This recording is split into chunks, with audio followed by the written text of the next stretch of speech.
spécial auto-garage.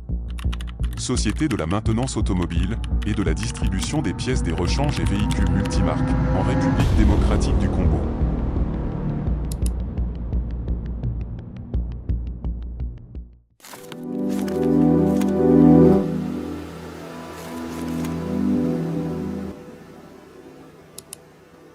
Bienvenue dans la chaîne de l'économie de la République démocratique du Congo, InfoSAG avec l'émission SAG Investissement. SAG Investissement d'aujourd'hui, nous allons parler, est-ce que ces non-sorties du gouvernement congolais empêchent l'investissement pour le secteur privé agir en République démocratique du Congo? Vous savez que le président Tshisekedi a été élu en décembre et l'investisseur président Tshisekedi, c'était au mois de janvier. Actuellement, les affaires à travers le monde, il y a plusieurs crises. Est-ce que l'absence de sortie de ce gouvernement empêche les hommes d'entreprise? Deuxième sujet qu'on va parler, ça sera l'apport de la diaspora congolaise sur le système économique de la République démocratique du Congo, avec quelqu'un qui est entrepreneur et puis ici de la diaspora, politique aussi.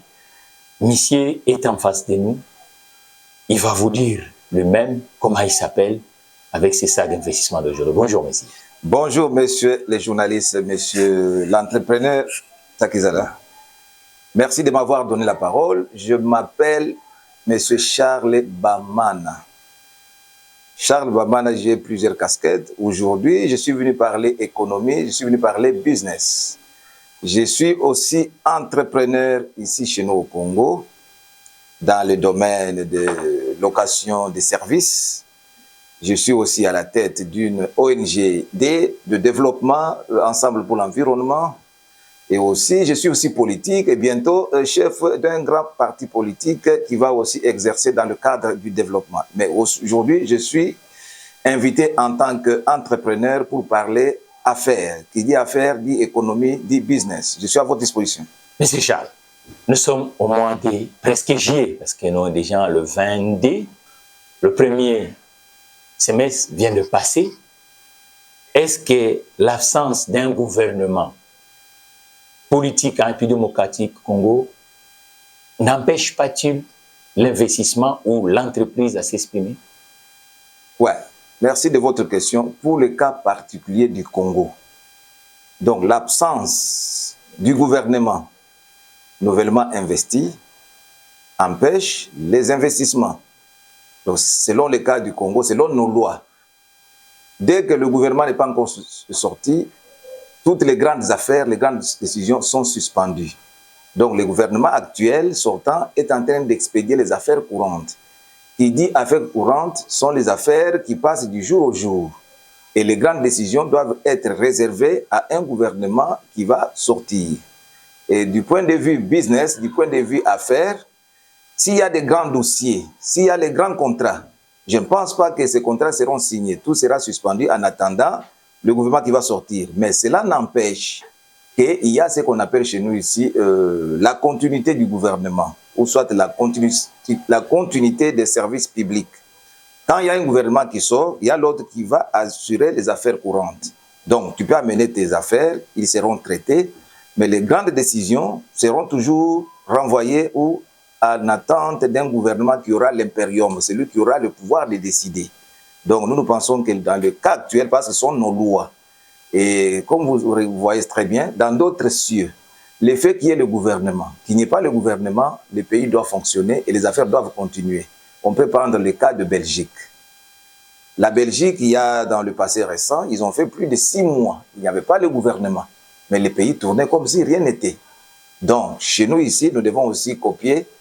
Il y a ce qu'on appelle la décentralisation des services ou la décentralisation des pouvoirs. Le ministre, c'est un non politique.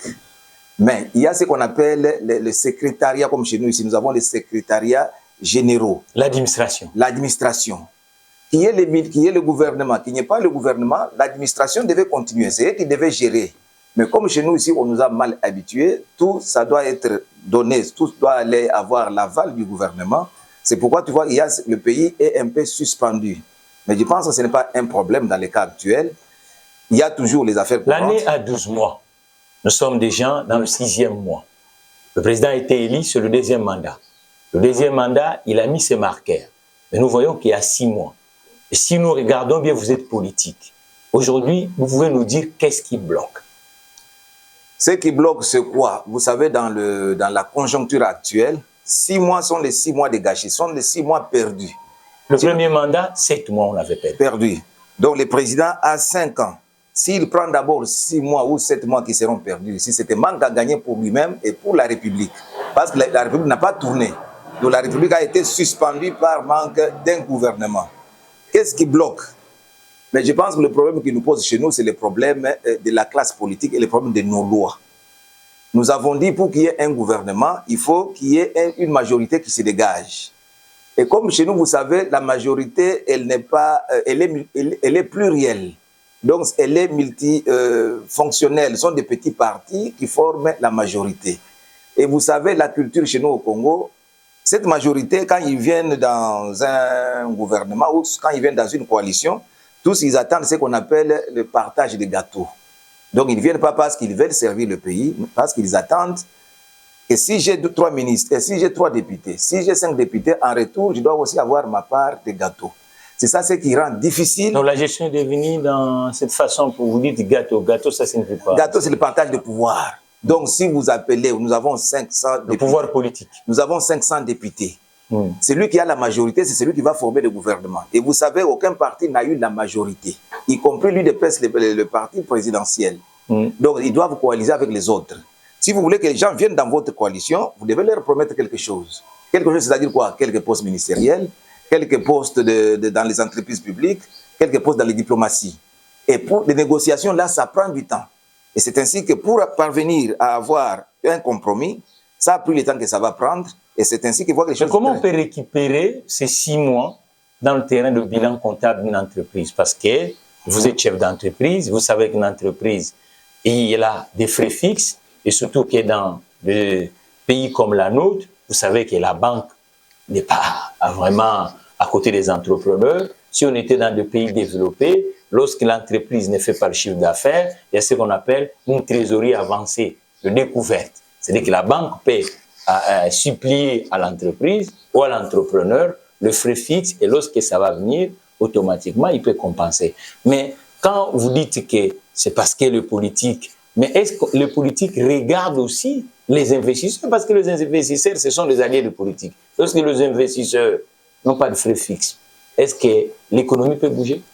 Ouais, vous dites comme dans un état normal. Donc, chez nous, dans les pays occidentaux, quand ils ont des cas comme ça, pareil, des cas de force majeure, 6 mois de perdus, où les entreprises ne parviennent pas à fonctionner, l'État prend, ou le gouvernement prend l'engagement de compenser. Parce qu'à la fin, vous devez faire votre bilan. Et dans les pays organisés, qu'est-ce que le gouvernement fait? Le gouvernement prend des dispositions ou des mesures salvatrices pour alléger un peu le poids. Parce qu'à la fin de chaque exercice budgétaire ou chaque exercice commercial, vous devez payer vos impôts. Et les impôts, là, ça pèse toujours sur les sociétés. Et si nous avons déjà perdu 6 mois, les entreprises n'ont pas bien travaillé, les entreprises n'ont pas été payées, parce qu'il y a beaucoup d'entreprises ici qui attendent le paiement du trésor public. Et la plupart, on leur a dit, tout est suspendu en attendant le gouvernement. Donc, et ils ne seront pas en mesure de payer leur dû ou les taxes sur la taxe pour la fortune, les taxes connexes. Donc, dans le gouvernement, dans des pays bien organisés, le gouvernement prend des mesures pour soit dire qu'à la fin de chaque année, là, ils ne vont pas payer les taxes.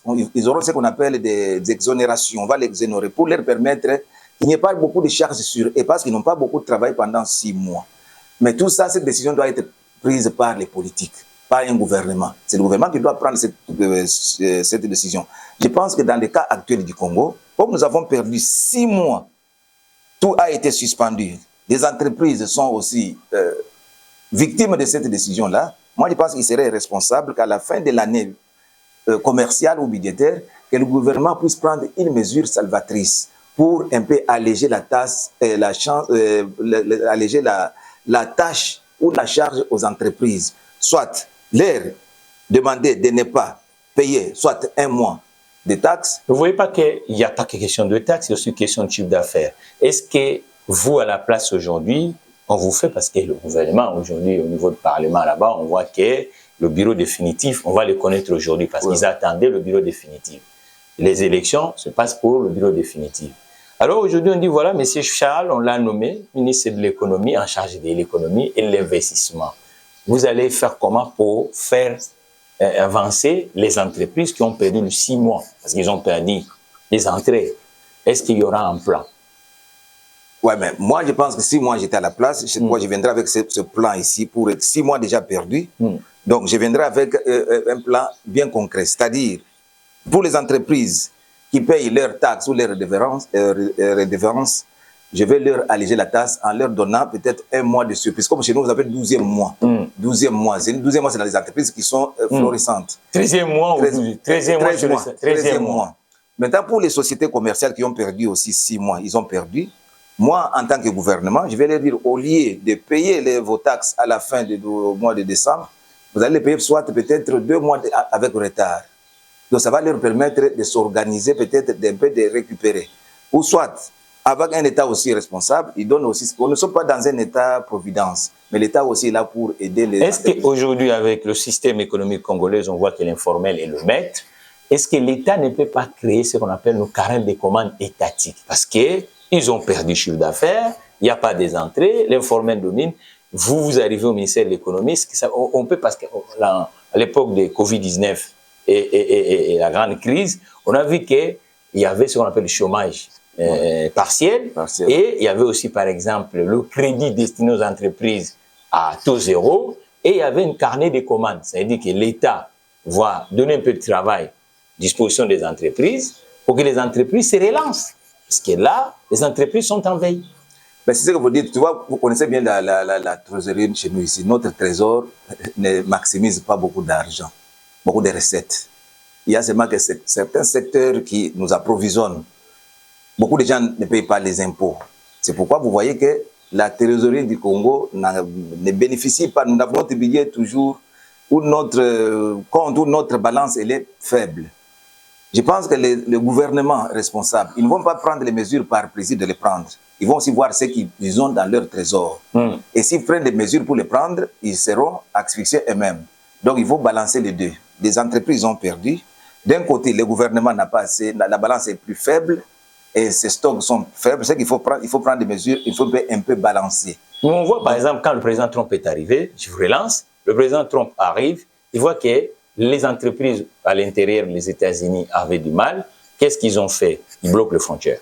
C'est-à-dire qu'on va majorer les taxes en produits qui rentrent pour permettre aux entreprises locales de se relancer. Est-ce qu'aujourd'hui, vous voyez vraiment que le gouvernement va arriver, va penser de cette manière? Oui, mais tu vois, les États-Unis, ils ont une économie forte. Tu vois, les entreprises, les chefs d'entreprise, les compagnies, ce qui est difficile pour eux, c'est les taxes. Prends un exemple, si tu payes quelque chose sans taxe, tu sais que tu achètes cette histoire-là à un bon prix. Si chaque fois qu'on met TVA au-dessus, la chose augmente. C'est la même chose que les entreprises. Les entreprises, si aujourd'hui, vous leur allégez la tâche en supprimant certaines taxes, ou vous mettez certaines taxes en veilleuse, ne pas les payer, c'est déjà quelque chose pour eux. Ils ne demandent pas l'argent liquide, ils demandent seulement quelques faveurs pour leur permettre de bien fonctionner. Moi, je pense que le gouvernement congolais, s'ils sont responsables, s'ils voient peut-être que c'est des entreprises qui produisent. Si vous voulez être avec eux, si vous voulez qu'ils vous accompagnent, il faut prendre des mesures qui vont dans le sens d'alléger la tâche. Donc, leur diminuer quelques taxes. Et vous voyez vraiment qu'au Congo, on comprend un peu l'entreprise?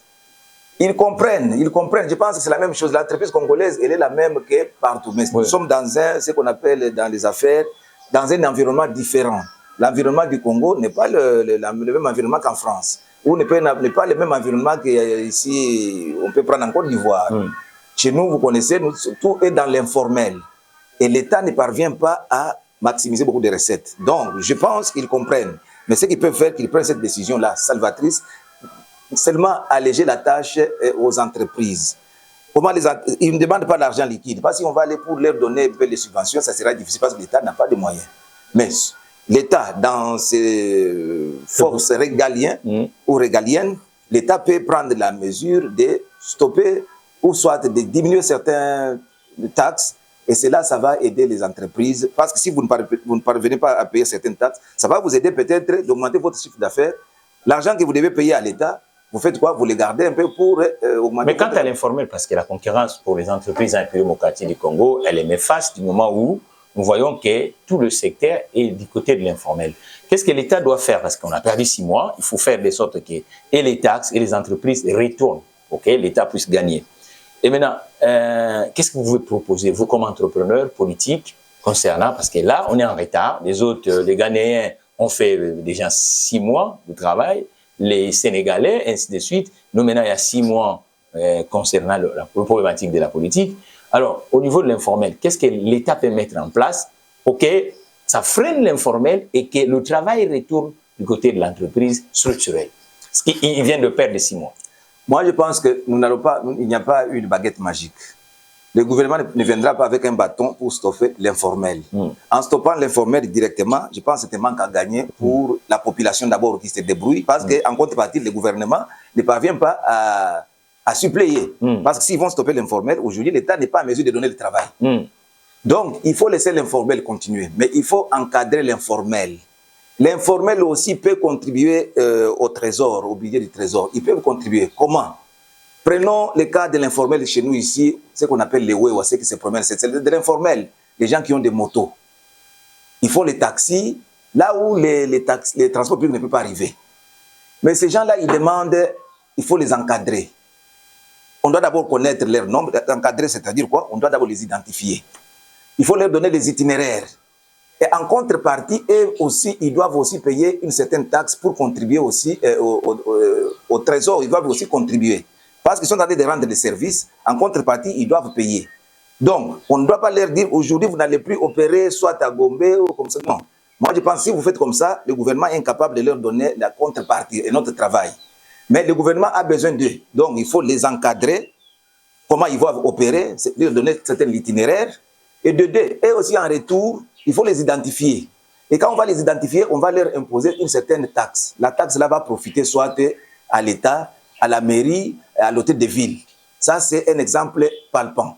Donc, c'est l'exemple de Wewa, de mototaxi. Cet exemple-là peut être étendu à beaucoup de services qui sont dans l'informel. Les cambistes.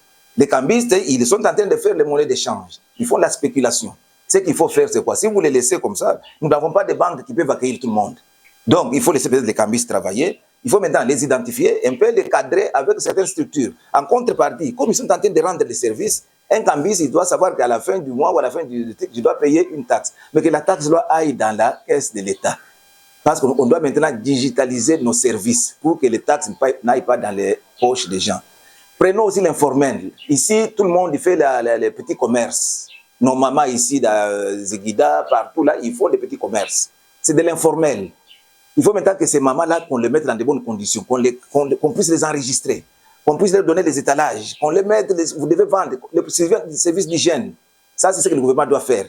Et puis, en contrepartie aussi, il doit payer ce qu'on appelle des patentes, je ne sais pas comment vous appelez, ce sont des taxes. Quand il paye des taxes là, que les taxes-là finissent dans les caisses de l'État. Comment? Ça doit être digital, ça doit aller par un système bancaire, un système bancable.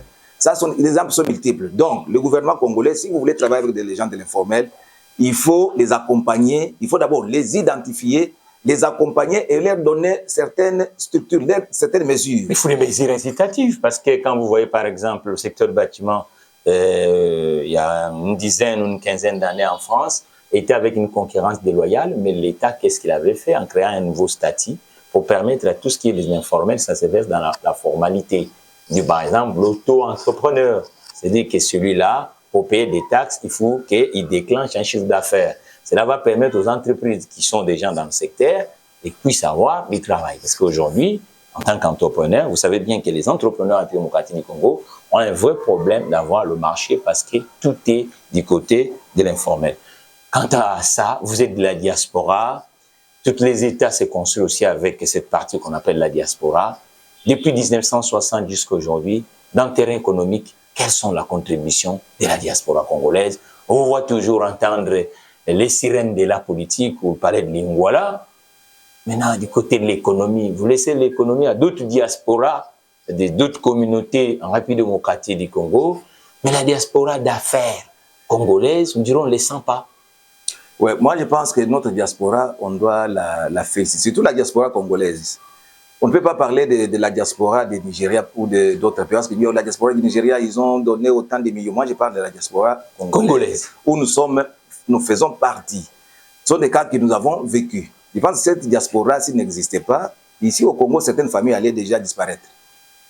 Parce que cette diaspora qui est... Ils sont plus dans l'entraide que le business, que l'investissement. C'est ça, je reviens, je dis que cette diaspora, ils ont beaucoup contribué d'abord à envoyer certaines devises ici au Congo. Parce qu'il y a des familles ici qui vivent que quand quelque chose vient de la diaspora. Donc à la fin de chaque mois, à la fin de chaque semaine, ils attendent d'avoir des codes. Les codes là, c'est l'argent qui arrive. L'argent là vient des poches de leurs frères et sœurs qui sont dans la diaspora. Donc c'est l'argent qui entre sur notre territoire. Et la diaspora, ils ont manifesté la volonté de venir investir ici au Congo. La plupart que je vois, non, nous voulons aller chez nous. Ils ont là un peu l'argent parce que dans la diaspora, les Congolais sérieux ou les Congolaises qui sont sérieux là-bas, ils travaillent jour et nuit. Et leur finalité, ils ont tous pensé à venir chez eux. Ils veulent venir construire les sociétés, mais la plupart, ils ne savent pas par où commencer. Et la diaspora a aidé notre économie d'une façon informelle parce qu'ils envoient toujours de l'argent. Cet argent-là tombe dans les mains des familles qui vont le dépenser. Ça fait que circuler, l'argent circule. C'est déjà quelque chose d'un investissement un peu informel. Et la diaspora, si nous étions, on ne peut pas toujours condamner. Si nous voulons prendre les choses en main, il faut que nous, Congolais, ou les gouvernements congolais, puissent créer des micro-banques, comme les autres font des applications. Vous avez ici aujourd'hui les banques en ligne. Banques en ligne, les Tap-Tap-Send. Vous avez les plus anciens ici, la banque la plus ancienne ici, comme MoneyGram, c'est comment vous appelez? Western Union. Société de transfert de fonds. Ces gens-là, quand vous mettez l'argent chez eux, et l'argent va tomber au Congo, vous payez quand même certaines charges. Parce que quand vous donnez $100, et ils vont prendre un pourcentage, et après ils vont vous remettre le reste. Tu vois ces gens, si cette banque en ligne est formée par un Kenyan ou un Nigérien, mais c'est lui qui va devenir millionnaire. Il faut maintenant que nous aussi, ou soit le gouvernement, puisse inciter les ministres de l'économie, inciter les Congolais qui ont des moyens de créer ces banques-là en ligne. Pour qu'au lieu qu'un Congolais aille faire les transferts chez un Nigérian, qu'il aille passer par les transferts en ligne des Congolais. Je lisais, il y a cela des jours, vous parlez du secteur bancaire, il y a cela des jours, j'avais un document d'une société financière, ici on l'appelle microcrédit, où je regarde en bas, la partie où on dit capital social de l'entreprise, c'est 400 et quelques $1000 américains. Ouais. Et je me suis dit, ça c'est le capital.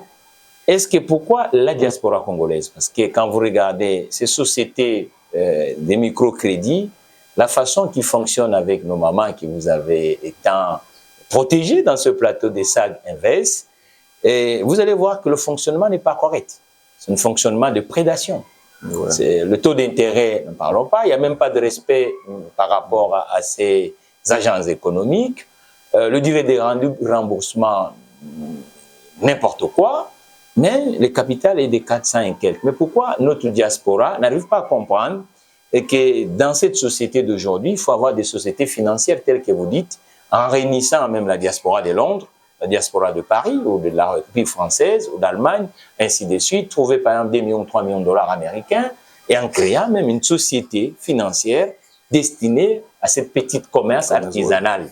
Parce qu'aujourd'hui, je pense si le capital initial est des 400 et quelques mille, capital social. Donc, à mon avis, cette entreprise, pour bien tourner, ils n'ont pas dépensé 10 millions de $. Donc, c'est une boîte qui peut commencer avec 2 millions, 3 millions de $, pour qu'ils commencent à faire des choses. Donc, et il y a des pays que je prends comme exemple. Vous parlez de la diaspora, qui est le Mali, qui est l'Algérie.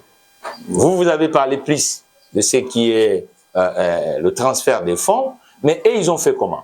Ils ont regardé c'est de la diaspora comme les agents économiques. Au lieu que la personne envoie la famille, mais eux, ils font que, ils vont dire, voilà, monsieur Charles a une capacité d'envoyer tous les mois au Mali $300. On l'emprunte en capital d'entreprendre et il va commencer, au lieu que ces $300 rentrent uniquement à payer l'école de l'enfant, et ainsi de suite, mais ces $300 deviennent déjà un capital et qui peut créer 4 emplois, 5 emplois. Et ça, c'est par des politiques publiques. Il y a une banque au Mali qui est destinée aux Maliens de l'étranger. Vous comprenez? Et vous allez voir, il y a des secteurs économique, même ici chez nous, quand vous prenez la place de Kimpwanza, c'est la diaspora nigérienne. Est-ce que si nous partons par exemple à Brazzaville, il y a une place ou un secteur économique que la diaspora congolaise maîtrise? Ici au Congo? Non, même dans un pays étranger.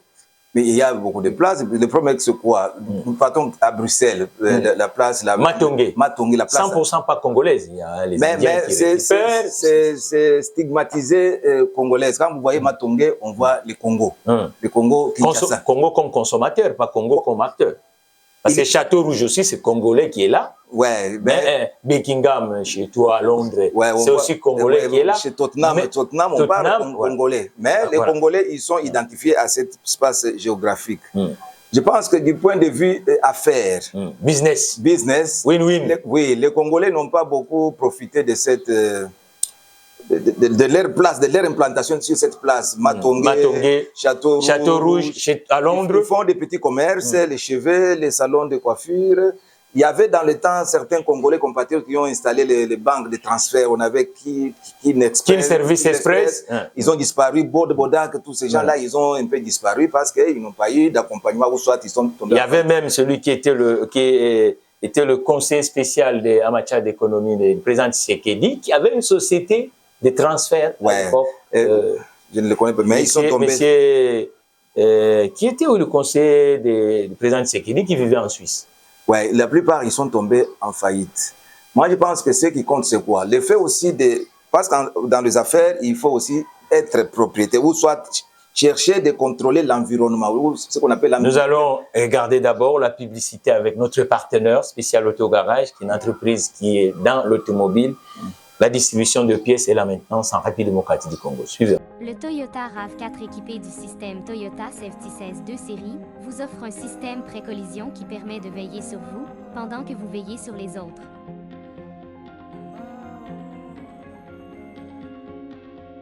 Actuellement, équipez-vous Toyota RAV4 chez Spécial Autogarage. Avec cette émission, nous parlons de l'investissement, de l'entreprise. Et c'est dans ce plateau, on irait d'avoir un nombre d'entreprises qui est en face de nous. Mais c'est Charles, c'est ce que je demandais tout à l'heure. C'était le partenaire spécial Autogarage. Maintenant, je demandais, comment fait-il les autres diasporas? Il y a des endroits, vous allez à Londres, vous allez voir les Indiens, ils s'identifient par des secteurs. Et à Kinshasa, je vous ai donné l'exemple, par exemple, de la diaspora nigérienne sur la place des Gambela, avec les pièces de réchange, tout ça, ainsi de suite. Mais comment fait-il la nôtre? Aucun pays étranger, on voit, voilà, et on dit, voilà, cette place économique et ce secteur économique est vraiment pour les Congolais. C'est bien, bon, ils nous identifient aussi de plus en plus par la culture musicale. On sait bien que nous aimons beaucoup, même dans la musique, la place des Châteaux Rouges ou Château d'Eau, il y avait quelques Congolais qui vendaient un peu de les platines, mais aujourd'hui, il y en a plus assez. Ouais, moi je pense... Qu'est-ce qui fait ça? Ce qui fait que la culture congolaise, la plupart des Congolais, ce n'est pas de leur faute. Je pense que les Congolais, ils sont un peu... ils ne connaissent pas comment les business avancent ou les business fonctionnent. Les Congolais, ils aiment ce qui est informel. Ils aiment beaucoup l'informel. Vous voyez les mamans qui vendent les safou à la va-vite. Quand les policiers viennent, ils fuient. Ils ne savent pas que si tu vas légaliser ton affaire, tu vas gagner plus. Et si tu légalises tes petites affaires en vendant les safou, tu peux avoir les crédits des banques. Et quand tu vas avoir les crédits des banques, tu peux avoir peut-être droit à avoir des crédits pour acheter même une maison. Parce que compte qu'on voit que tu as les entrées. Même que tu vendes les safou, mais que les safou là, l'argent tombe dans ta banque. Mais les Congolais en général, ils aiment toujours vendre les choses à la sauvette, comme vous les avez vu à Matongé. Vous les voyez ils aiment toujours l'informel. Ils n'aiment pas payer les taxes. Est-ce que c'est leur faute ou c'est la faute du système public de l'État? Parce qu'aujourd'hui, la plupart, vous allez par exemple à Paris, vous allez voir qu'il y a des quartiers entiers où on va identifier par une diaspora, par exemple, chinoise. Ouais. Belleville, on prend le quartier Belleville.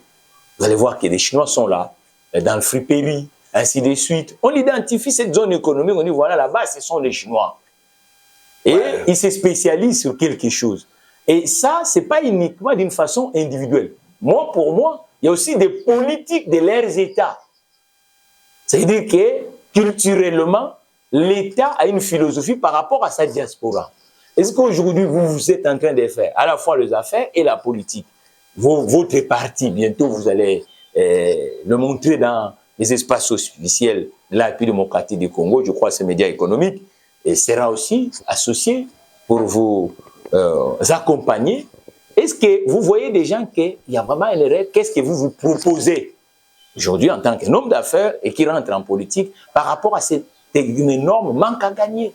Parce que je vous dis que cher Marcelin Bilomba avait une société de transfert de fonds, Kin Service Express, c'était Jean-Marie Molato, qui est rentré même au Parlement. Et à l'époque, dans l'espace parisien ou européenne, il y avait quelques Congolais qui ont s'identifié sur un secteur. Mais pourquoi il y a un énorme fossé aujourd'hui? Ouais, moi, je pense que, prenons un cas concret. Vous dites, il y a les Congolais qui sont toujours dans l'informel, à Matongé, à Tottenham en Angleterre, Château-Rouge, Château-d'Eau, en France, et en Suisse, Montfermeil, ils étaient là-bas.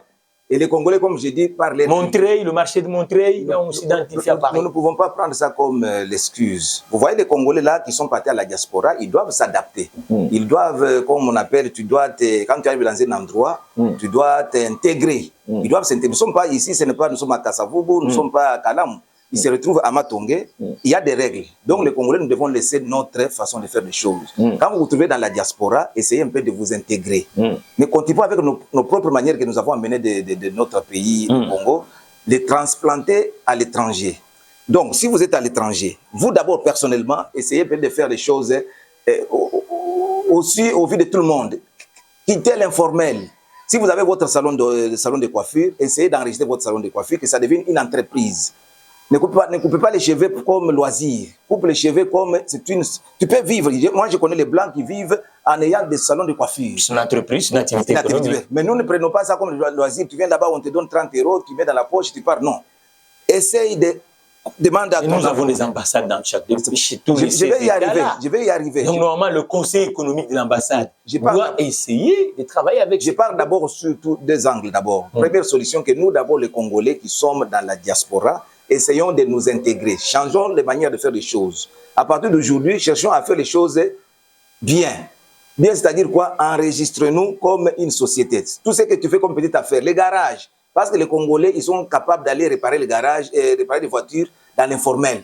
Ils préfèrent réparer la voiture de quelqu'un chez lui à la maison et qu'on lui paye un peu d'argent, mais il refuse d'ouvrir une société. Qu'est-ce qui fait ça? Il y a un problème culturel? Il y a un problème culturel. Quand les Congolais, vous êtes à l'étranger, dans la diaspora, essayez un peu de vous intégrer. Ça, c'est de un. Vous, personnellement, ça ne s'apprend pas. Ça, il ne faut pas condamner que vous n'êtes pas au Congo, vous n'êtes pas à Kinshasa, vous êtes en Belgique, vous êtes en France. Vous, d'abord, prenez la décision de changer, de vous intégrer. De deux, les pouvoirs publics. Je pense que quand le gouvernement qui va sortir, il y aura ce qu'on appelle les ministres chargés des Congolais de l'étranger. Son rôle, c'est quoi? De venir voir cette diaspora ici, causer avec eux, prendre des mesures pour les aider, les encadrer. Et pour les encadrer, c'est quoi? Il faut mettre à disposition des moyens, des finances, leur faciliter qu'ils aient droit au crédit, pour qu'ils puissent ouvrir des petits commerces. Parce que la plupart des Congolais qui sont à l'étranger, le dossier est béba. Donc, ils ne sont pas en mesure d'aller avoir droit à un crédit. Surendettés, beaucoup de crimes. Interdit bancaire. Bancaire, parce qu'ils ont fait beaucoup de crimes, parce qu'ils se sont comportés comme si c'était au Congo. Quelqu'un qui a beaucoup brûlé le feu rouge là-bas, il est déjà là-bas au noir, on l'a déjà, comment on appelle, on l'a déjà fiché. Donc, quand on met son nom à la banque, on dit que c'est lui qu'on ne peut rien lui donner. Il n'est pas crédible. Il n'est pas crédible. Donc, ces gens-là, c'est pourquoi tu vois dans l'informel. Le gouvernement qui va sortir, avec les messieurs qui vont avoir la charge des Congolais de l'étranger, votre mission maintenant, c'est identifier ces Congolais-là. Ou s'il n'y a pas le monsieur Congolais de l'étranger, c'est le ministère des Affaires étrangères. Les Affaires étrangères à travers ses ambassades. Voilà. Essayez de contacter ces Congolais, ces compatriotes. Il y a une direction au ministère des Affaires étrangères. On veut vous accompagner. La direction de la diaspora. Oui, on veut vous accompagner pour que vous quittiez l'informel, que vous soyez dans le formel. Si vous n'êtes pas crédible avec les pays-là, nous, l'ambassade, nous pouvons aller peut-être nous engager avec certaines institutions. Mais pourquoi on ne fait pas de sorte aussi qu'ils puissent avoir aussi des modèles? Parce que même nous disons tout ça, je crois qu'en Belgique, il y a quelques Congolais aussi qui se distinguent comme chefs d'entreprise.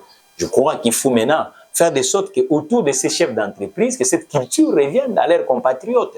Donc il faut maintenant avoir un peu du prototype entrepreneurial de la communauté congolaise dans l'espace européen ou américain ou chinoise. Et peut-être autour de ça, ça peut essayer quand même d'aider ceux qui n'ont pas cette culture et ceux qui sont déjà chefs d'entreprise dans la formalité, comme cette chaîne-là, cette émission SAG Investissement, est là pour accompagner même les enfants de la diaspora, Londres, Paris, Bruxelles, qui ont un projet économique, qui ne savent pas comment il faut commencer, comment il faut faire un business plan, contacter avec les digitalisations d'aujourd'hui. Nous pouvons accompagner parce que nous devons avoir aussi une génération des Congolais de la diaspora qui entreprennent là où ils sont. Ouais, le problème c'est quoi? Le problème c'est pas leur faute. D'un côté aussi, il y a aussi même dans nos ambassades là, tu vois toujours les gens fonctionnent toujours comme s'ils étaient au Congo. Vous partez dans l'ambassade, vous ne savez pas là où il faut toquer. C'est lui qui vous reçoit d'abord, il ne vous reçoit pas très bien. Oui. Et vous voyez qu'il y a la différence avec d'autres ambassades. Je pense que nous devons changer, nous Congolais d'abord. C'est les officiels qui sont dans les diasporas. Pourquoi on ne fait pas le chargé de l'économie de chaque ambassade, que ce soit un chef d'entreprise? Le conseiller économique, parce que c'est quelqu'un qui va avoir un réseau d'entreprises dans le pays où l'ambassade se retrouve. Donc, automatiquement, si on peut commencer à faire, vous qui êtes politique, en proposant sur les espaces publics, en disant, à Londres, celui qui va être comme conseiller économique à l'ambassade de Londres doit être un Congolais qui est un chef d'entreprise à Londres. Parce qu'il va avoir le réseau, il va comprendre la culture de l'entreprise dans ce pays, et ça peut permettre qu'il puisse mettre une politique, c'est une proposition que nous faisons ici sur SAG Investissement, une politique pour que chaque Congolais qui naisse à Londres ne soit pas uniquement case travailleur, qu'on puisse avoir nos enfants qui sont nés dans ces pays, puissent adopter cette culture de l'entreprise. Ouais, moi je pense que c'est une bonne proposition, mais ceux qui sont d'abord dans les ambassades, que les chargés, l'ambassadeur lui-même, les chargés d'affaires, ils doivent commencer à être sérieux eux-mêmes. Il y a quelque chose qu'on appelle manque de confiance. Voilà. Quand un Congolais qui vit dans la diaspora, il voit comment l'ambassade des États-Unis, d'Angleterre, de France fonctionne, et il part dans leur ambassade, il voit que les choses sont contraires. Il manque directement la confiance. Que ceux qui animent d'abord les structures gouvernementaux ou gouvernementales. Comment on recrute ceux qui travaillent dans nos ambassades? Ils quittent directement le pays, ils vont là-bas. Ils recrutent, la plupart, ils quittent le pays, ils vont là-bas. Et les autres aussi sont recrutés, ceux qui étaient là-bas, qui ont évolué. Je pense que le pourcentage est un peu moindre. Mais la plupart, ils sont des gens qui viennent... Mais les Congolais qui sont des gens intégrés dans ces sociétés, qui ont étudié dans leur culture là-bas.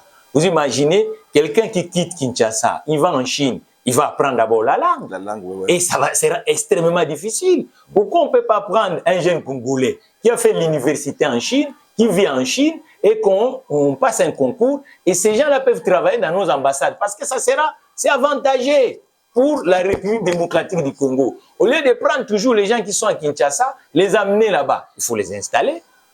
Or, il y a une urgence de business. Oui, c'est bien beau, on peut recruter quelqu'un qui a évolué sur place, mais le problème, les conditions de travail, c'est ce que j'ai dit, manque de confiance. Avant qu'un enfant qui a évolué dans la diaspora accepte un poste, il doit d'abord voir du sérieux au niveau de l'ambassade. Voilà. Si vous allez dans votre ambassade, vous voyez qu'il manque de chaises. Comment vous allez même vous-même aller travailler là-bas? C'est vraiment, nous devons d'abord commencer à mettre les conditions de travail avant que les autres viennent. Donc, ce qu'il faut, c'est quoi? Il faut d'abord que ceux qui animent les structures mettent les bonnes conditions de travail et les autres viendront pour les aider. Pourquoi les Congolais ne vont pas taper à la porte de l'ambassade? Pour chercher le travail ou le stage. Ou le stage ou quoi. C'est parce qu'ils voient qu'il n'y a pas de sérieux. Ils viennent là-bas, ils voient, c'est comme s'ils sont toujours à Kalamou, on se trouve à Matongé, à Mbiza. Tu vois que non, on a transplanté seulement le Congo et on l'a amené en Belgique. On a pris le Congo, on l'a amené en France. On a pris le Congo, on l'a amené en Suisse. Donc, commencez d'abord, ceux qui sont là-bas, avant que les Congolais viennent toquer à votre porte, vous d'abord au sein de votre administration, au niveau des ambassades, des antennes à l'extérieur, mettez du sérieux, mettez-vous au même titre que le pays d'accueil. Ainsi, les partisans de la diaspora, ils viendront vous accompagner, soit chercher le travail, ou soit demander les crédits, ou soit demander que vous les accompagniez. Mais si cela n'est pas encore fait, ça sera difficile que quelqu'un vienne à la... Monsieur Charles Mamana, nous vous remercions pour avoir honoré cette invitation de SAG Investissement d'aujourd'hui. Quant à moi, ceux qui vont continuer à suivre cette émission, ils peuvent nous suivre sur notre chaîne YouTube, y compris toutes les plateformes digitaux, Facebook, TikTok. Likez et partagez. Et n'oublions pas à écrire. Il faut écrire vos suggestions, surtout ceux qui sont dans la diaspora, y compris la communauté des entrepreneurs, même nos administrations. Nous sommes là pour vous accompagner avec la chaîne de l'économie de Kinshasa. À la prochaine numéro, M. Bama. Merci beaucoup, merci. Nous sommes là à la discussion. Et sans oublier l'équipe technique qui nous a accompagnés avec ce plateau d'aujourd'hui des SAG Investissement. Merci beaucoup de votre invitation. Merci, je vous remercie. InfoSAG. Première chaîne des entrepreneurs et investisseurs en République démocratique du Congo.